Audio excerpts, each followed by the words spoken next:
What are bailouts? Now, this goes along with the previous question here when we discussed those in government serve the powerful and wealthy industries or corporations here. Marxists strongly believe this.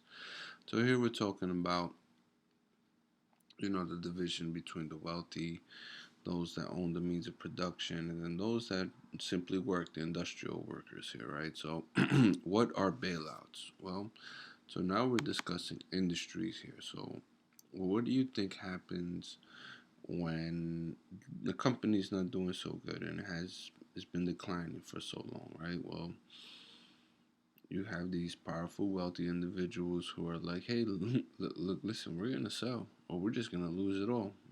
Which one do you want to do? We lose it all, we can pull out all the money and things like that, right?" So,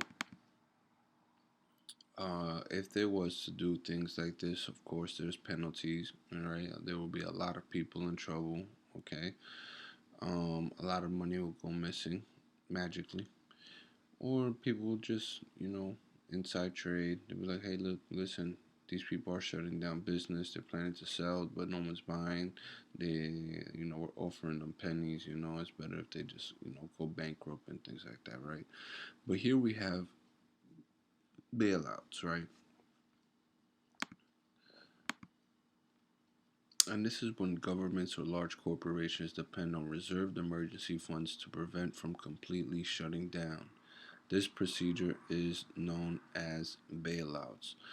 During the process of bailouts, people are arrested. There are penalties that certain few, especially those on top of the hierarchy that they suffer from, that they're prosecuted with. Um, in order to maintain some type of, in order to maintain stability in society. So that's a great way of putting it. Bailouts, right? So what they do is the government comes in, intervenes. Okay, says, "Hey, listen, man, if you guys shut down, we're gonna have about 50,000 Americans um, without jobs, looking for other jobs, scouting around for jobs. Maybe even a quarter of those people will become homeless, and then guess what?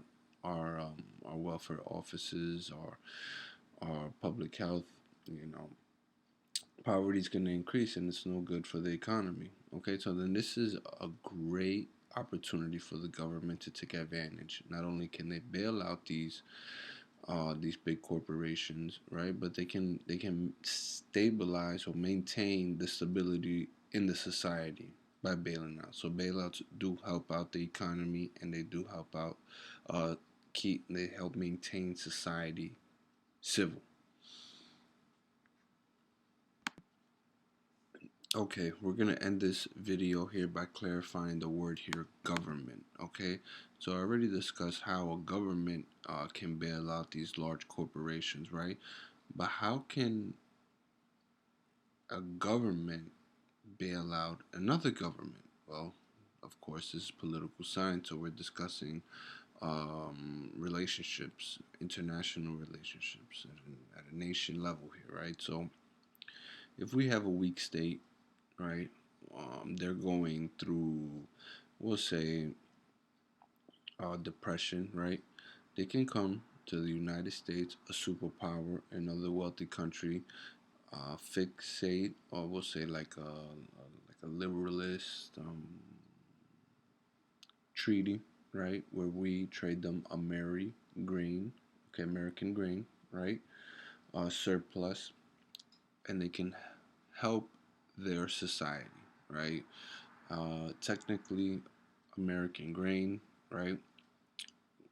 It'll help these governments from we'll say the third world countries or weak states provide aid for their civilians, welfare, food to distribute, housing, affordable shelter, clean water, irrigation systems, maybe even little startup business fund costs, things like that. So this is how governments um, depend on emergency funds to prevent another government from completely shutting down.